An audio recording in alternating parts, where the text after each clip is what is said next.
Boa tarde a todos, que a paz do Mestre Jesus esteja entre todos nós. Dando prosseguimento à leitura de O Livro dos Médiuns, estamos hoje iniciando a leitura do capítulo 24, Identidade dos Espíritos, e nós vamos ler o item número 255. Kardec inicia dizendo: a questão da identidade dos espíritos é uma das mais controvertidas, mesmo entre os adeptos do espiritismo, porque os espíritos, de fato, não trazem nenhum documento de identificação e sabe-se com que facilidade alguns deles usam nomes emprestados. Esta é, portanto, depois da obsessão, uma das maiores dificuldades da prática espírita. Então, no decorrer das leituras anteriores, nós vimos como a moralidade do médium influencia positiva ou negativamente no intercâmbio com esse mundo espiritual. Que mesmo sendo um bom médium e simpatizando com os bons espíritos, ainda assim ele poderá ser enganado e se transformar num instrumento de erro. E curioso, a espiritualidade maior não impede que isso ocorra. Sabe por quê? É para que o médium aprenda a exercitar o seu julgamento, a discernir a comunicação verdadeira da falsa e a não se julgar infalível, o que o tornaria orgulhoso e propenso à queda. Então, desejar o bem e repelir o egoísmo, o orgulho e as impurezas do coração, portanto, ajudam muito para se ter boas comunicações espirituais, mas não são suficientes para se evitar as mistificações de alguns dos espíritos. Nesse capítulo, Kardec procura mostrar como se faz para superar uma das maiores dificuldades do espiritismo, que é a identificação dos espíritos comunicantes.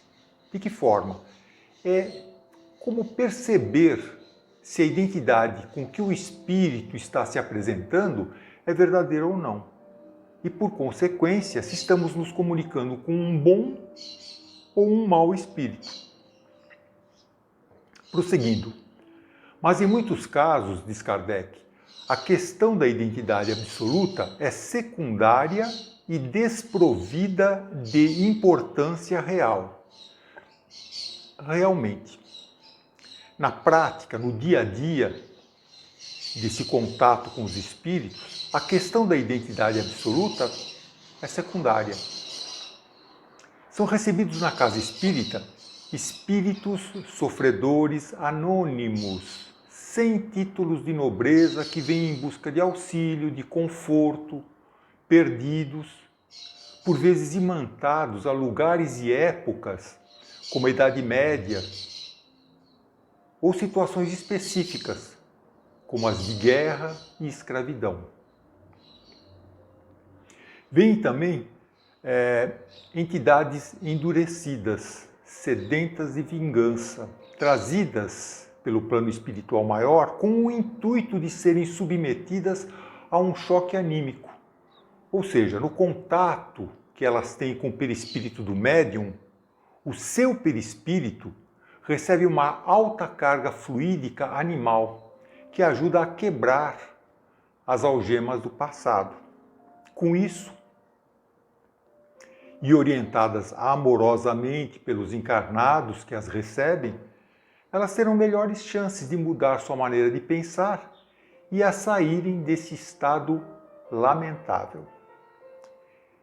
Em alguns casos, a dedução da época, do lugar ou do porquê elas se encontram nessa situação, algemadas a esse passado doloroso, torna-se até evidente e poderá fornecer subsídios para o seu próprio esclarecimento, estímulo e conforto. Vai depender de quem a orienta a perceber essas coisas em redor e utilizar esses elementos para o seu próprio esclarecimento, sem perguntar. Isso brota naturalmente. E para essas finalidades não existem motivos de se perguntar o nome ou a identidade do espírito comunicante. Não muda em nada. E Kardec, continuando, diz: a mais difícil de se constatar é a identidade de personagens antigos, que muitas vezes se torna mesmo impossível, reduzindo-se a uma possibilidade de apreciação puramente intelectual. Julgamos os espíritos como os homens, pela linguagem. Se um espírito se apresenta, por exemplo, com o nome de Fenelon, dizendo trivialidades, puerilidades, é evidente que não pode ser ele. Mas se as coisas que diz são dignas do caráter de Fenelon e não o contradizem, temos uma prova, se não material, pelo menos de grande possibilidade moral que seja ele. É sobretudo nesses casos que a identidade real se torna uma questão secundária. Desde que o espírito só diz boas coisas, pouco importa o nome que ele esteja usando. Pode até não ser ele. Há, sem dúvida, a objeção de que um espírito que tomasse um nome suposto, mesmo que só para o bem, não deixaria de cometer uma fraude e por isso não poderia ser bom. É nesse ponto que surgem questões delicadas, difíceis de se compreender e que vamos tentar desenvolver durante a leitura desses itens.